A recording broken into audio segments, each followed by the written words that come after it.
갈라디아서 3장 26절에서 29절 말씀 교독합니다. 너희가 다 믿음으로 말미암아 그리스도 예수 안에서 하나님의 아들이 되었으니 누구든지 그리스도와 합하기 위하여 세례를 받는 자는 그리스도로 옷 입었느니라. 너희는 유대인이나 헬라인이나 종이나 자유인이나 남자나 여자나 다 그리스도 예수 안에서 하나이니라. 너희가 그리스도의 것이며 곧 하나님의 자손이요 약속대로 유업을 이을 자니라. 아멘. 기도하겠습니다. 하나님 아버지 은혜와 사랑을 감사합니다. 오늘 복되고 거룩한 주일 함께 하나님 앞에 나와 예배하며 영광 돌리게 하심을 감사합니다.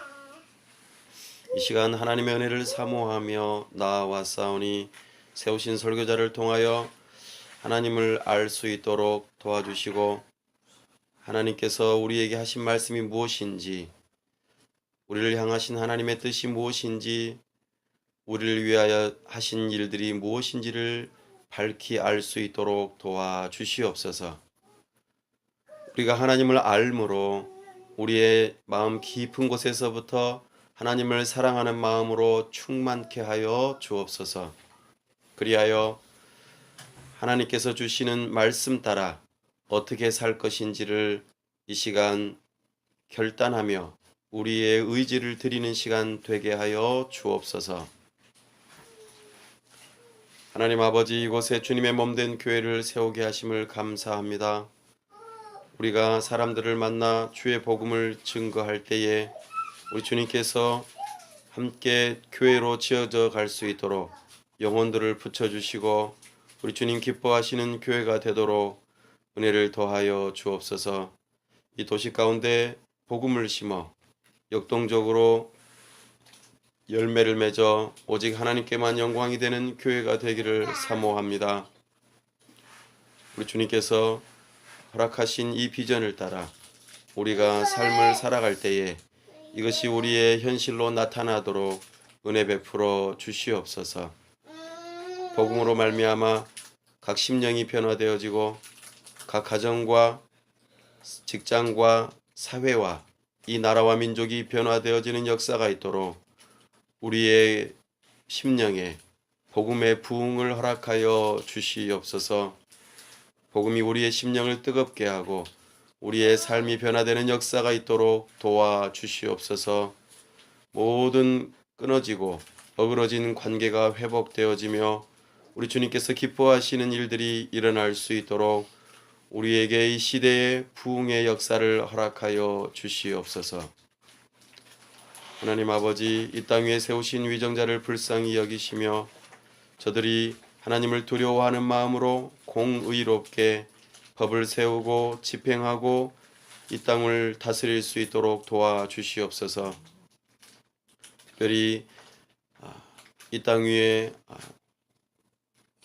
하나님께서 원하시는 남과 북이 하나 되는 그 일을 앞두고 참으로 정상회담과 또 북미 정상회담 여러 가지 국제 정세 가운데에서 많은 혼란스러움과 또 엄청난 일들 앞에서 두렵고 떨리는 마음들이 있사온데 우리와 함께 하셔서 이 역사를 주관하시고 왕의 마음을 주관하며 이 땅 위의 모든 것들이 주님의 뜻으로 이루어져 갈 수 있도록 우리 하나님께서 은혜 베풀어 주시옵소서. 하나님 아버지, 이 땅 위에 저 북녘의 문이 열리고 우리 주님께서 예비된 심령들을 만나게 하실 그날을 바라보며 우리가 사람과 물질이 준비되어져 저 북녘 땅에 주님의 몸된 교회와 사랑스러운 어린이 센터를 세우기를 사모합니다. 여러 가지 모양들로 육체적으로 또 정서적으로 또 영적으로 가난 가운데 있는 그 심령들을 불쌍히 여기는 마음을 가지고 또한 주님의 사랑을 품고 저들을 섬길 수 있는 넉넉한 마음으로 준비되어질 수 있도록 도와주시고 우리를 통하여 주님의 나라가 이루어지는 역사가 있도록 도와주시옵소서. 하나님 아버지, 이 땅 위에 여러 가지 이유들로 찾아온 이주민들이 주의 복음을 듣고 저들이 복음으로 말미암아 저들의 나라로 돌아가 참으로 주님의 몸된 교회가 세워지고 하나님의 나라가 이루어지는 역사가 있도록 하나님 아버지께서 우리를 들어 사용하여 주시옵소서. 우리 주님께서 기뻐하시는 주님의 몸된 교회가 거룩하여지고 이 땅 위에서 주님의 나라를 이루어가는 그 사명을 잘 감당할 수 있도록 은혜를 베풀어 주시옵소서. 그리스도 안에서 우리 모두가 다 각각의 다양한 모습을 가지고 있지만 교회 안에서 하나가 되어지고 참으로 하나님의 나라를 이루어가는 것들을 세상 사람들이 보고 칭찬하는 교회가 되게 도와주시고 참으로 교회를 통하여서 천국을 미리 맛보는 역사가 있도록 은혜를 더하여 주시옵소서. 이 시간 우리의 기도를 들으시고 응답하시기를 원합니다. 도와주시옵소서. 우리 주 예수 그리스도의 이름으로 기도하옵나이다. 아멘. 오늘은 그리스도 안에서 우리는 하나다, 이런 제목으로 주의 말씀을 선포합니다. 그리스도 안에서 우리는 하나다. 우리는 하나다. 이런 말들 많이 들어봤죠? 근데 주 안에서, 특별히 그리스도 안에서 우리는 하나입니다. 이것이 우리 교회가 또 지향하는 바요, 우리 주님께서 참으로 기뻐하시는 교회의 모습이라는 것을 우리는 이 시간을 통하여 그 마음을 알고, 그렇구나, 그리스도 안에서 우리가 하나가 되어야겠구나, 또 하나 된 것을 힘써서 지켜야겠구나, 이걸 통해서 하나님께 영광이 되어지는 교회가 되어야겠구나, 이런 결단의 시간이 되어지기를 바랍니다. 오늘 갈라디아서 3장 이 부분을 통해서 우리가 이제 갈라디아서 어느 정도 중반 부분에 다 달았는데요. 우리가 지난 시간에 언약에 대해서 쭉 살펴보는 가운데 언약을 조금 더 깊이 있게, 또 그러면서도 중요한 흐름들을 잘 정리를 좀 해야겠다, 이런 필요성이 느껴졌습니다. 그래서 우리가 언약에 대한 주제를 가지고 앞으로 몇 번 이제 설교를 하겠다, 그렇게 했는데 오늘 이 본문까지 하고 이제 언약에 대한 부분을 다루려고 합니다. 오늘 우리가 26절부터 읽었습니다. 너희가 다 믿음으로 말미암아 그리스도 안에서 하나님의 아들이 되었으니, 이 부분입니다. 이제 원어 성경에서는 26절에 보니까 그럼 왜냐하면, 이런 대목이 나옵니다. 왜냐하면이라는 표현은 앞에서 23절에서 25절까지 했던 말씀에 대한 것을 이제 뒷받침하는 이제 그런 의미로 말할 수 있겠습니다. 앞에서 23절에서 25절까지는 어떤 내용이 나왔었냐면, 이제 그리스도인들, 신자들이 더 이상 초등교사와 같은 율법 아래에 있지 않습니다. 이제 이거를 앞에서 말했고, 왜냐하면 이제 그 구원의 역사 가운데에서 율법이 우리를 다스리던 시대가 지나갔기 되었기 때문입니다. 이거를 지금 말하고 싶어 하는 것입니다.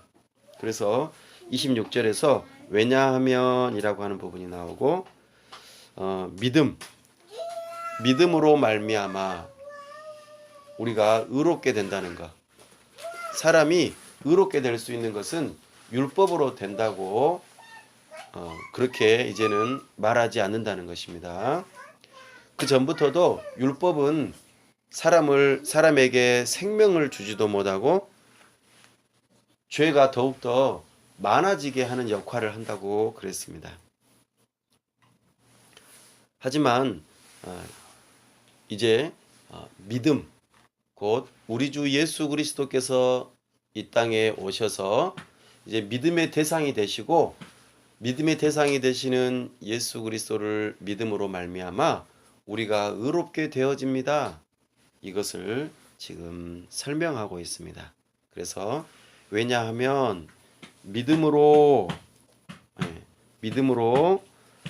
그리스도 예수 안에서 이제 하나님의 아들이 되었기 때문입니다. 이렇게 26절에서 말씀하고 있습니다. 26절에서 하나님의 아들이 되었다, 이 표현은, 아들이 된다, 이런 표현은 아주 중요한 의미이죠. 전에 율법이 초등교사의 역할을 한다고 했습니다. 초등교사는 어떤 역할을 합니까? 아주 어린아이가 성인이 되기 전까지, 진짜 선생님을 만나기 전까지 이렇게 예의도 배우고 또 기초적인 여러 가지 학문들도 배우고 사람이 어떻게 사람답게 살아가야 되는지 이런 것들을 배우는 역할을 할 수 있도록 초등교사가 그런 일들을 도와주었다 했습니다. 그러나 이제 하나님의 아들 이렇게 할 때 이 아들이라고 하는 단어는 이제 어린이가 아니라 어른이 되었다, 그 말입니다. 그리고 부모님의 유산을 상속받을 수 있는 그런 위치가 되었다 하는 의미이죠. 더 이상 초등교사가 아니라 진짜 선생님을 만나서 이제 배울 수 있는 위치, 독립할 수 있는 위치가 되었다는 표현이죠. 이렇게 장성했다 하는 것입니다. 근데 어떻게 이 일이 가능하다고 말합니까? 믿음으로 말미암아. 이제는 초등교사가 필요하지 않고 믿음으로 이렇게 의롭게 되어 하나님의 아들과 하나님의 유산을 물려받을 수 있는 그런 자녀가 되었다 하는 것을 의미합니다. 초등교사는 우리로 하여금 성숙하게 해주지 못합니다. 다만 믿음이 우리를 하나님의 유산을 받을 수 있는 아들로서, 딸로서 그렇게 성숙하게 해준다는 것이죠. 이 일의 중요한 역할이 이제 믿음이다 하는 것입니다.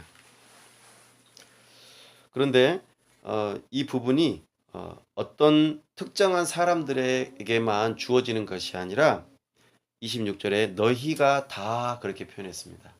너희가 다. 그러니까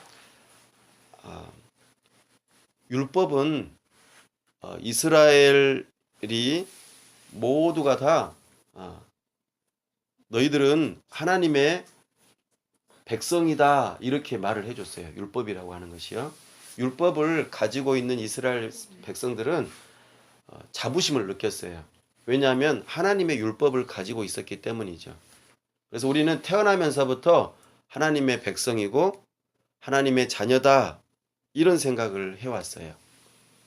그리고 너희가 이스라엘 백성, 다시 말해서 유대인이 되려고 한다면 할례를 받고 율법을 다 지켜 행해라. 그러면은 너희들도 유대인 들어갈 수가 있다, 유대인이 될 수가 있다, 이런 식으로 말했던 것이죠. 그러나 이제는 그렇지 않다는 것을 말해줍니다. 모두 너희가 다 바로 믿음으로 말미암아 예수 그리스도 안에 있으면은 너희는 진짜로 하나님의 유산, 그러니까 이스라엘 백성이 당연시 여겼던 그것이 너희에게도 이제 주어져서 하나님의 백성이 된다 하는 것을 말해주고 있습니다. 앞서서 이렇게 말했었죠. 아브라함의 자녀, 그러니까 약속의 후손이 있는데 그 후손은 딱 한 사람이라고 그랬죠. 누구라고 그랬습니까? 예전에 아담이 받았던 약속하고 비슷하다고 그랬죠. 창세기 3장 15절에 하나님께서 아담에게 여자의 후손을 약속하신 것처럼 아브라함에게도 약속의 후손을 약속된 후손이 있다고 그랬습니다. 그 후손이 한 사람인데 곧 우리 주 예수 그리스도라고 말씀하셨어요.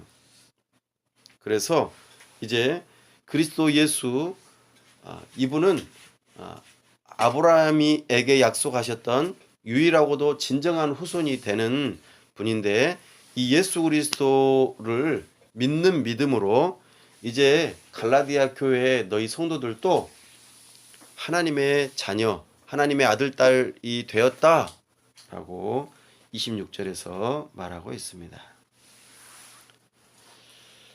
또 이제 27절에서 이제 계속해서 이제 이야기하는데 26절에 대한 내용을 좀 더 추가적으로 설명하고 있습니다. 27절 읽어보겠습니다. 시작. 누구든지 그리스도와 합하기 위하여 세례를 받은 자는 그리스도로 옷 입었느니라. 아멘. 앞의 내용을 이제 설명하는데 이제 우리가 하나님의 자녀, 하나님의 아들, 딸이 된다라고 하는 것, 이것이 어떻게 가능하는지 이 부분을 설명하고 있습니다. 누구든지 그랬어요. 유대인이든지 갈라디아 사람처럼 이방인이든지 그리스도와 합하기 위하여 예수 그리스도와 이제 연합되는 것을 의미하는데요. 이 일을 위하여 무엇을 지금 받았다고 말합니까? 세례를 받은 자는. 세례라고 하는 의미를 우리가 지지난 시간에 한번 언급했는데요. 세례는 옛날에 아브라함이 하나님의 명령을 따라서 할례를 받은 것과 비슷하다 그렇게 말했습니다. 기억나십니까? 할례는 너희는 이제 나의 백성이다라고 하는 것을 표시하는 방식이었어요. 세례라고 하는 것도 마찬가지입니다. 내가 예수 그리스도와 함께 믿음으로 연합되었습니다. 예수 그리스도의 죽으심이 곧 나의 죽음이고 예수 그리스도의 부활이 저의 부활입니다. 저는 예수님께서 저의 죄의 문제를 해결하기 위하여 죽어주셨고 또 예수님께서 저에게 생명을 주시기 위하여 다시 부활하신 것을 저는 믿습니다. 이런 의미로 세례를 받는다고 그랬습니다. 이렇게 세례를 받으면 예수 그리스도와 서로 연합되어지고 그것이 결국에는 하나님의 자녀라고 하는 것을 표현하는 방식이라고 그랬습니다. 할례를 받는 것이 우리의 구원을 보증하지 않는 것처럼 세례를 받았다고 해서 그 예식이 우리의 구원을 보증하지는 않습니다. 하지만 이 할례와 세례의 차이점이 있다면 세례를 통하여 예수 그리스도의 죽으심과 부활을 믿는 믿음을 알려준다는 것이죠. 그래서 저도 이것을 믿습니다. 단순히 이 세례 예식에 참여하는 것만이 아니라 저도 죄에 대하여 죽었습니다. 그리고 하나님께 대하여 저도 살아났습니다. 누구 때문에요? 예수님 때문에 이 일이 가능해졌습니다. 저는 이것을 믿음으로 받아들입니다. 라고 알려주는 것이 세례거든요. 그래서 오늘 너희가 하나님의 자녀가 되는 그 근거는 예수 그리스도의 죽으심과 부활을 믿는 그 믿음으로 세례를 받았다는 것에서 그 근거를 찾아볼 수 있다. 그렇게 말하고 있습니다. 그런데 재미있는 표현이 하나 있습니다. 세례를 받은 자는 무엇을 입었다고 말합니까? 예, 옷 입었다 그렇게 표현해요. 옷 입었다. 그죠? 옷 입었다. 우리가 옷을 입을 때요, 체육하러 갈 때는 무슨 옷을 입습니까? 체육하러 갈 때 체육복을 입겠죠? 예. 그리고 결혼할 때는 무슨 옷을 입습니까? 예, 오늘날에 우리식으로 이제 서양식으로 표현한다면 남자는 턱시도를 입고 여자는 웨딩 드레스를 입죠. 아주 화려한 드레스를. 또 이제 우리 한국식으로 표현하자면 남자는 의관을 갖추고 여자는 한복을 입고 그렇죠. 그렇게 그 어떤 경우에 따라서 옷을 입는다 그렇게 표현해요. 다시 말해서 우리가 세례를 받는다 이 표현이 왜 그리스도로 옷 입는다 이렇게 표현을 하냐면 옷을 입는다는 것은 새로운 정체성을 갖는다 이런 뜻입니다. 그러니까 학생이 교복을 입고 또 선생님이나 이렇게 목사님이나 이렇게 양복을 입고 뭔가 또 그 격에 맞게 옷을 입는다 이런 표현들을 해요. 그죠? 결혼식을 하는데 청바지 입고 가면 좀 이상하잖아요. 그쵸? 아, 저 사람 뭐야? 이렇게 격을 파하는 것이죠. 그래서 파격이라고 보통 표현합니다. 근데 우리는 예수 그리스도와 함께 세례를 받았다 이 표현은 저는 새로운 사람이 되었습니다. 근데 어떤 새로운 사람이죠? 그리스도로 옷 입은 사람입니다. 이런 표현입니다. 저는 그리스도인입니다. 저는 새로운 사람이 되었습니다. 저는 하나님의 자녀입니다. 이것을 나타내 보여주는 것이 뭐라고요? 세례를 받는 것이죠. 믿음으로 예수 그리스도로 옷 입는다라고 이렇게 비유적으로 표현했어요. 그렇죠? 그래서 신약 성경에 보면 예수님께서 하나님의 나라를 비유할 때에 이런 표현을 자주 하세요. 예, 왕이 잔치를 베풀었는데 어떤 사람이 그 잔치에 초대받아서 갔는데 글쎄 옷이 어떻게 됐어요? 옷이 예복을 갖추지 않고 그 잔치에 들어가게 된 거예요. 그래서 그 잔치를 베푼 왕이나 주인이 보고는 이 사람을 보고는 뭐라고 그랬죠? 아니 당신은 왜 옷을 이렇게 입고 왔습니까? 여봐라 저 사람을 내쫓아라 이렇게 한 것이죠. 그 잔치에 합당하게 오는 사람들은 예복을 입고 와야 된다고 말했어요. 이것은 부자이거나 가난하거나 이런 돈이 있고 없고의 차이가 아니라 거기에 맞게 옷을 입고 와야 된다는 것이죠. 다시 말씀드려서 하나님 나라 천국 잔치에 들어갈 수 있는 사람은 예수 그리스도로 옷 입은 사람이어야 돼요. 예수 그리스도를 믿는 데에 돈이 필요하나요? 어떤 옷을 이렇게 예수님이라고 하는 브랜드를 가진 상표를 가진 옷을 입어야 된다는 뜻일까요? 아니면 비싼 옷을 입어야 된다는 뜻일까요? 아니죠. 예수 그리스도를 믿는 믿음으로 내가 세례를 받는다는 그런 의미를 담고 있어요. 제가 믿음으로 예수님과 연합되었습니다. 저는 예수님을 믿는 사람입니다. 이 믿음이 필요해요. 그러니까 하나님의 나라에 들어가려면 어떤 옷을 입어야 된다고요? 믿음의 옷을 입어야 돼요. 누구를 믿는? 아무나 믿으면 안 될 거 아니에요. 예수 그리스도를 믿는 믿음의 옷을 입어야 한다. 그 예수 그리스도를 믿는 믿음의 옷이 아니라 다른 믿음의 옷을 입는다든지 아예 그 믿음하고 상관없이 그렇게 간다면은 들어갈 수조차 없는 것이죠. 그래서 사도 바울은 우리 모두가 다 예수 그리스도 안에서 하나님의 자녀가 될 수 있습니다.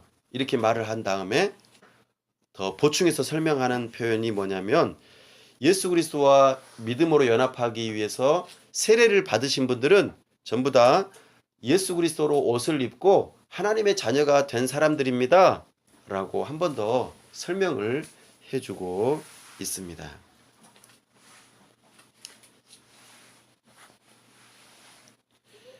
그리고 이제 28절에서 아주 중요한 표현을 합니다. 우리 한번 읽어보겠습니다. 시작. 너희는 유대인이나 헬라인이나 종이나 자유인이나 남자나 여자나 다 그리스도 예수 안에서 하나이니라. 아멘.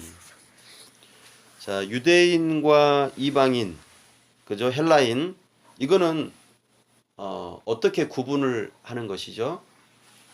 유대인이 되려면 어떻게 해야 될까요?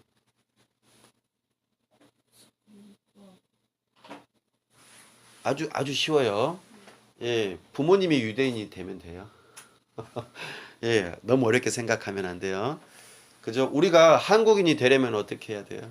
한국에서 한국에서 살기만 하면 되는 게 아니고 부모님 예, 부모님이 한국인이어야 돼요. 그죠? 그쵸? 아니에요? 또 다른 경우가 있을 수도 있겠죠? 내가 캄보디아인이 되려면 어떻게 해야 되죠? 캄보디아에 가서 살면 돼요? 부모님이 캄보디아 예, 부모님이 캄보디아인이 되면 되는 거예요. 그죠? 일단 혈통을 이어받아서 태어나면 되는 거예요. 그래서 유대인이나 헬라인이나라고 이렇게 표현하는 것은 이제 혈통을 의미해요. 혈통. 혈통적으로 내가 어떠한가 이렇게 표현하는 것이죠. 물론 제가 이렇게 말씀드렸다고 할 때에 그러면 부모님이 한편은 한국인이고 한편은 예를 들어 캄보디아인이고 또 한편은 미국인이고 한편은 한국인이고 이러면 어떻게 되는 거예요? 라고 정체성이 좀 어떻게 되는 거예요? 라고 말할 수도 있을 것입니다. 이제 그런 부분에 대해서 제가 뭐 비하하거나 잘못되었다라고 말하고 싶어 하는 게 아니라 우리가 보통은 혈통적으로 사람을 나눈다라고 표현합니다.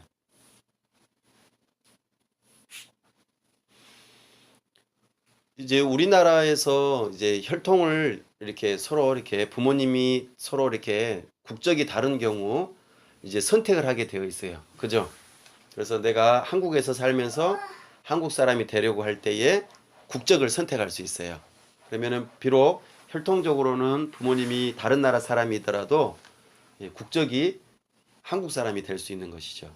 그러면은 그 부모님에게서 태어난 자녀들은 어떻게 될까요? 똑같이 국적이 한국인이 되는 것이죠. 또 미국 같은 경우도 좀 비슷해요. 그러나 조금 차이도 있습니다. 미국에서 이제 부모님이 이제 또 다를 수도 있겠죠. 그럴 때에 아이가 자라면서 이제 국적을 선택해야 될 시점이 있어요. 그때에 자기가 미국인이기도 하고 한국인이기도 하는데 그때의 국적을 선택할 수도 있습니다. 그래서 나는 미국인으로 살고 싶습니다. 나는 한국인으로 살고 싶습니다. 이런 것들이 있습니다. 근데 여기서 사도 바울이 특별히 유대인이나 헬라인이나 이렇게 표현하는 부분을 말했던 것을 조금 살펴보면은요. 유대인이 되려고 하면 율법과 할례 이 두 가지 과정을 거쳐야지 이방인인 다른 헬라 사람들도 유대인이 될 수가 있어요.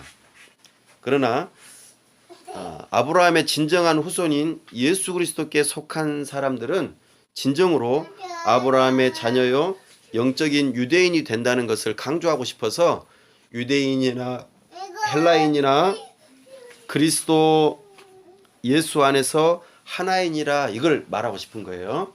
이렇게 혈통적으로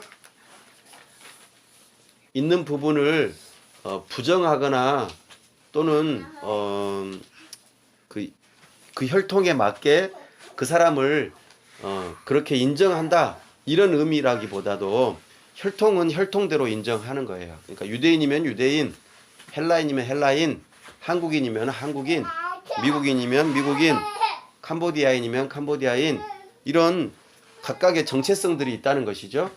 그것을 인정하지만 하나님의 자녀가 된다는 것은 예수 그리스도 안에서 하나님의 자녀가 누구든지 될 수 있다는 것을 말해주고 싶어 하는 것입니다. 그렇죠? 한쪽은 부모님이 한국인이고 한쪽은 부모님이 다른 나라 사람이라고 해서 그의 정체성을 정하는 것도 중요하지만 그들이 하나님의 자녀가 되는 방법은 다를까요?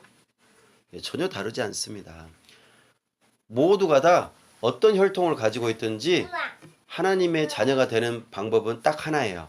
예수 그리스도 안에서 믿음으로 하나님의 자녀가 된다 하는 것입니다. 또 두 번째, 종이나 자유인이나 종이나 자유인. 종은 어떤 사람인지 아시죠? 자유인은 어떤 사람이에요? 종에서 신분이 이제 풀려나서 자유롭게 된 사람을 말합니다. 또는 아예 처음부터 종이 아니었던 사람도 말하죠.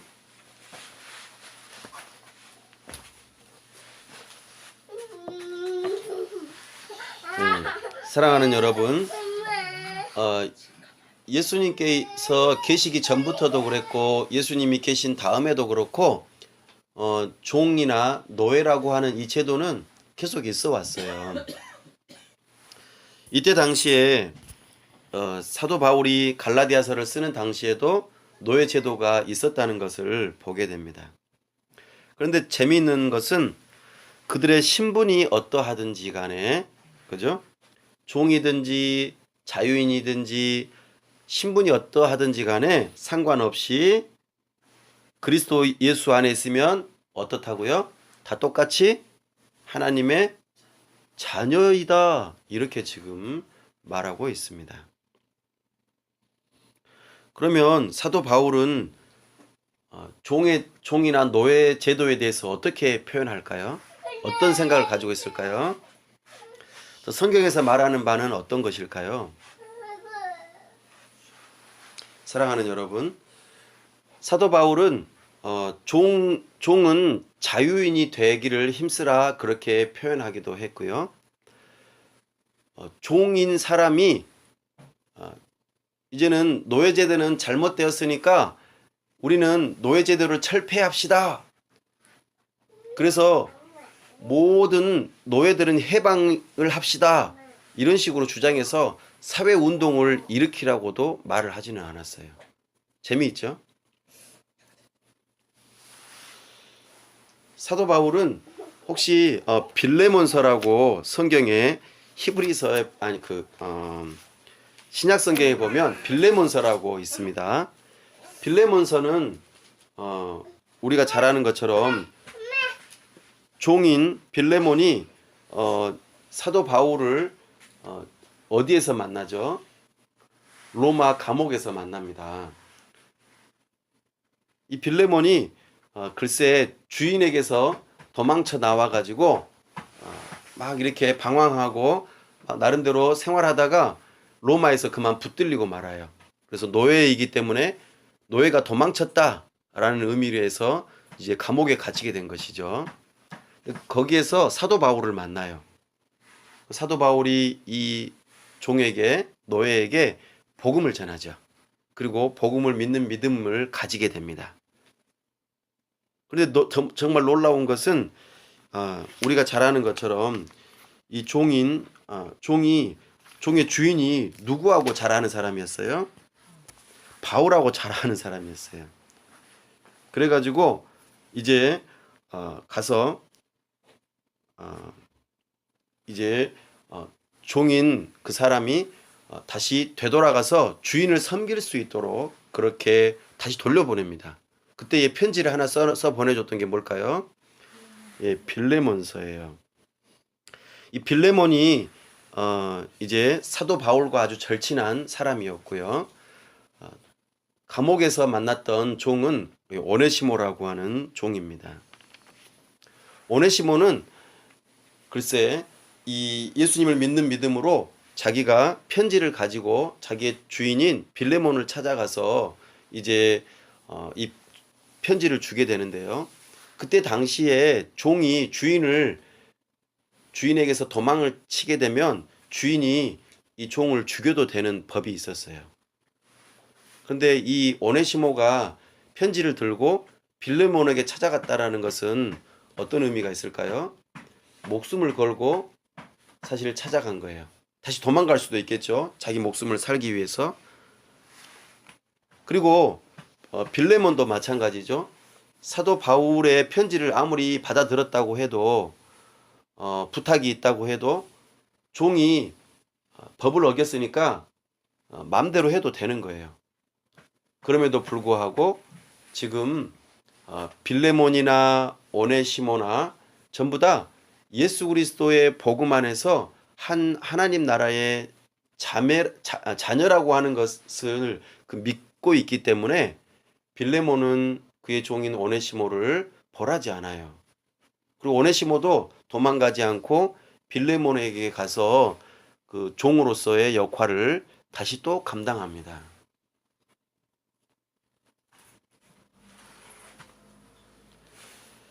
사도 바울은 노예제도를 찬성하는 것도 아니지만 노예제도를 반대하면서 혁명을 일으켜서 이제 노예제도를 철폐해라 이런 의미로 또 말하지도 않습니다.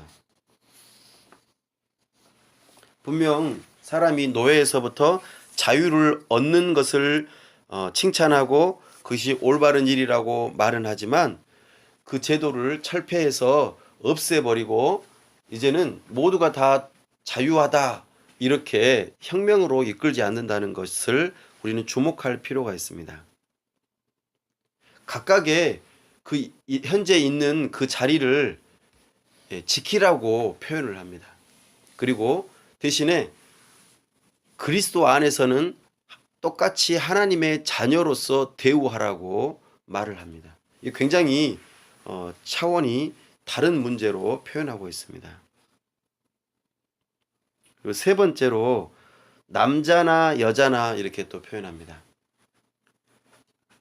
남자나 여자도 다 그리스도 예수 안에서 똑같이 하나님의 자녀로서 하나이다 이렇게 표현합니다. 당시에 여자들은 사람 취급을 못 받았어요. 사람의 수를 셀 때에 사람 수로 안 세었어요. 이것이 큰 문제죠.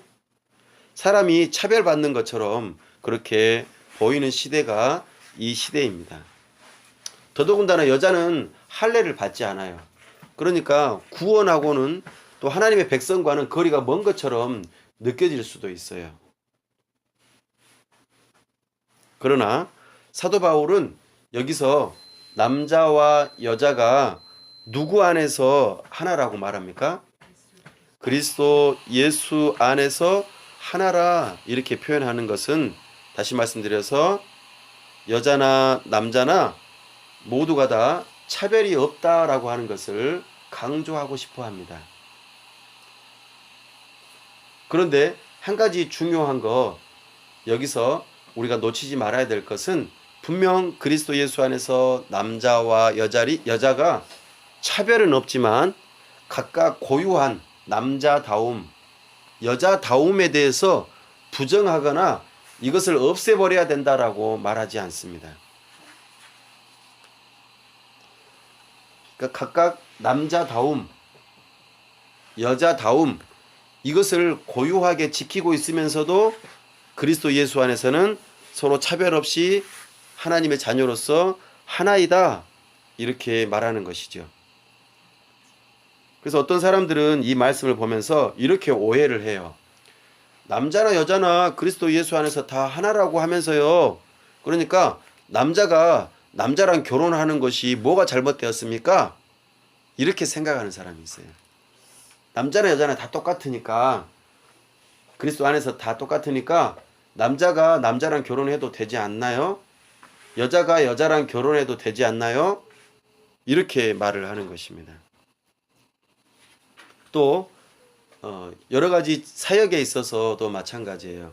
또 일하는 데 있어서도 남자가 할 수 있는 일이 있고 여자가 할 수 있는 일이 있는데 그런 구분이 어디 있습니까? 그러니까 남자가 할 수 있는 일은 여자도 할 수 있고 여자가 할 수 있는 일은 남자도 할 수 있습니다. 이렇게 주장하기도 합니다. 그러나 이 부분은 오해가 있는 것입니다. 남자다움, 여자다움을 지키면서 그리스도 예수 안에서 서로 차별이 없다라고 동등하다라고 하는 것을 성경은 애초부터 이것을 동일하게 말하고 있습니다. 네. 그렇기 때문에 우리는 이 의미를 잘 파악할 필요가 있습니다. 다시 한번 28절 말씀을 정리해서 드리면 혈통, 신분, 성별 이거는 다 각자가 다양하죠? 그러니까 하나님께서는 이렇게 다양하게 만들어 놓으셨어요. 그쵸? 세상에 각각의 나라들이 다 있고 혈통도 다 달라요. 다 다릅니다. 여러 가지 아주 다양해요. 이것이 하나님의 뜻입니다. 또 사회에서 직업도 그렇죠. 직업이 다 똑같나요? 어떤 사람은 의사고, 어떤 사람은 변호사고, 어떤 사람은 농부고, 어떤 사람은 광부고, 어떤 사람은 선생님이고, 다 달라요. 그런데 사람들은 보통 생각하기를 귀한 직업이 있고 천한 직업이 있다고 생각합니다. 그렇지 않죠. 각각의 다양한 직업들이 필요하고 또 여러 가지 돈을 많이 가진 사람도 있겠죠. 돈을 적게 가진 사람도 있겠고요. 또 적당하게 가진 사람도 있겠고요. 다양합니다. 여러 가지 삶에 있어서 다양한 모습들을 가지고 있어요. 이 다양성을 우리는 받아들일 필요가 있습니다. 당신은 부자니까 우리는 못 받아들이겠어. 당신은 가난하니까 못 받아들이겠어. 이런 게 아니에요. 그렇죠? 나아가 성별도 마찬가지입니다. 당신은 남자이니까, 당신은 여자이니까 라고 해서 차별받을 이유가 없다는 것입니다. 하나님께서는 남자와 여자로 세상에 사람들을 창조하셨거든요. 이게 하나님의 뜻입니다. 그래서 교회는 다양성을 다 받아들여요. 하지만 그리스도 예수 안에서 하나님의 자녀로서는 하나예요. 하나. 일치성을 가지고 있습니다. 다양한 사람들이 하나로 모일 수 있는 곳이 바로 교회입니다. 하나님의 자녀들이죠. 오직 예수 그리스도 안에서만 이 일이 가능하다고 말하고 있습니다. 이것이 28절의 내용입니다. 자, 29절 이제 마무리합니다. 29절 낭독합시다. 시작. 너희가 그리스도의 것이면 곧 아브라함의 자손이요 약속대로 유업을 이을 자니라. 아멘. 오늘 우리는 갈라디아서 3장까지 이제 좀 살펴보았습니다. 갈라디아서 3장의 가장 중요한 주제가 무엇이었냐면 누가 아브라함의 자손입니까? 이 질문에 대해서 답을 하는 것이었어요. 어떤 사람이 아브라함의 가족이고 어떤 사람이 아브라함의 자손입니까? 이것에 대해서 이 질문에 대해서 갈라디아서 3장 16절에서 이미 답을 주었어요. 한번 우리 다시 돌아가서 한번 읽어볼까요? 누가 아브라함의 자손 또 가족이 될 수 있습니까? 라고 할 때에 그 해답을 갈라디아서 3장 16절에서 말해 주었습니다. 읽어보겠습니다. 16절 시작. 이 약속들은 아브라함과 그 자손에게 말씀하신 것인데 여럿을 가리켜 그 자손들이라 하지 아니하시고 오직 한 사람을 가리켜 내 자손이라 하셨으니 곧 그리스도라. 아멘. 진정한 아브라함의 후손은 누구라고요? 예수 그리스도이세요. 예, 율법은 우리에게 생명을 주지 못합니다. 오히려 죄를 촉진시킬 뿐이죠. 그러나 사람이 새로운 생명을 얻어서 아브라함의 후손, 아브라함의 자녀, 하나님의 가족, 그죠? 이렇게 될 수 있는 유일한 길은 뭐라고요? 바로 아브라함의 유일한 후손인 그리스도를 믿는 믿음으로 연합될 때에 새로운 생명을 얻게 되고 의롭게 되어지고 세례를 받고 예수 그리스도의 옷을 입어서 새로운 사람, 그리스도인, 예, 하나님의 자녀 이렇게 된다고 우리에게 말해주고 있습니다. 결국에 아브라함의 가족, 그러니까 상속자, 누구라고요? 바로 믿음으로 말미암아 예수 그리스도께 속한 자가 바로 그 사람입니다. 이렇게 언급하고 있어요. 그래서 29절에 너희가 그리스도의 것이면 예수님의 것이 되는 것이죠. 예수 그리스도와 연합해서 예수 그리스도의 새로운 옷을 입고 예수 그리스도를 믿는 믿음으로 그 안에 있으면 곧 아브라함의 자손이요 약속대로 유업을 이을 자니라. 하나님께서 아브라함에게 약속하신 것들, 곧 하나님의 나라를 상속받는다. 보통은 자녀가 부모님의 유산을 상속받을 거 아니에요. 그렇죠? 그런 것처럼 진정한 아브라함의 자손은 진정한 예수 그리스도를 믿는 믿음을 가질 때에 될 수 있고, 아브라함이 그의 자녀에게 준 유산처럼 하나님께서도 하나님의 자녀에게 유산을 주시는데 바로 그것이 하나님의 나라라는 거예요. 사랑하는 여러분, 오늘 우리는 갈라디아서 3장을 마무리하면서 진정으로 예수 그리스도를 믿는 믿음으로 연합하여 그 믿음 안에 있는 사람들은 아브라함의 가족, 진정한 영적인 유대인이 되어지고, 혈통이 아니라요. 그죠? 믿음으로 말미암아 우리는 하나님의 나라를 유업으로 받을 수 있는 그런 사람이 된다는 것을 우리에게 알려주고 있습니다. 사랑하는 여러분, 오늘 설교 제목이 무엇이었습니까? 그리스도 안에서 우리는 하나다, 이렇게 말했습니다. 우리는 예수 그리스도 안에서 하나예요. 한번 따라해 볼까요? 예수 그리스도 안에서 우리는 하나다. 우리는 하나다. 첫 번째로 우리는 하나님의 형상을 따라 지음을 받았기 때문에 우리는 동등해요. 그렇죠? 하나님의 형상을 따라서 이 세상에 있는 모든 사람들은 하나님의 형상을 따라서 지음을 받았기 때문에 다 동등해요. 높은 사람, 낮은 사람, 혈통이 미국인, 한국인, 또 어떤 다른 나라의 여러 혈통을 가지고 있을 수 있어요.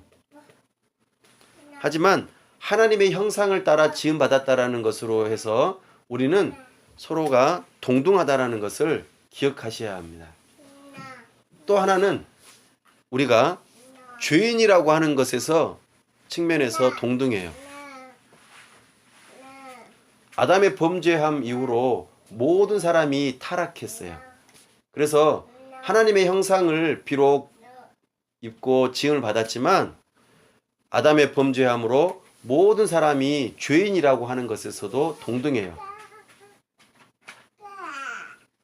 유대인도 죄인이고 헬라인도 죄인이고 부자도 죄인이고 가난한 사람도 죄인이고 남자도 죄인이고 여자도 죄인인 것이죠. 그런 측면에서 모두가 다 동등합니다. 그리고 모든 사람이 그리스도가 필요해요. 남자도 그리스도가 필요하고 여자도 그리스도가 필요하고 어떤 직업을 가지고 있는 사람이든지 그리스도가 필요하고 한국인이든지 다른 나라 사람들이든지 어떤 사람들 혈통을 가지고 있어도 성씨도 마찬가지예요. 어떤 성씨를 가지고 있어도 다 그리스도가 필요하다는 측면에서는 동등합니다. 그리고 예수 그리스도 안에 있다면 모든 사람들은 새 사람이에요. 하나님의 자녀입니다. 높고 낮음이 없어요. 회사의 사장님도 그리스도인, 회사의 직원도 그리스도인, 부모님도 그리스도인, 자녀도 그리스도인, 남자도 그리스도인, 여자도 그리스도인. 그래서 어떠한 다양성을 가지고 있어도 그리스도 안에서는 그리스도인이라는 의미에서 본질적으로 동일합니다. 사랑하는 여러분, 우리는 각각의 다양한 모습들을 인정해야 합니다. 교회는 그런 곳입니다. 성경에서도 그거를 말하고 있습니다. 혈통이나 신분이나 직업이나 성별이나 각각의 고유한 다양성들이 있습니다. 이것을 우리는 인정해야 합니다.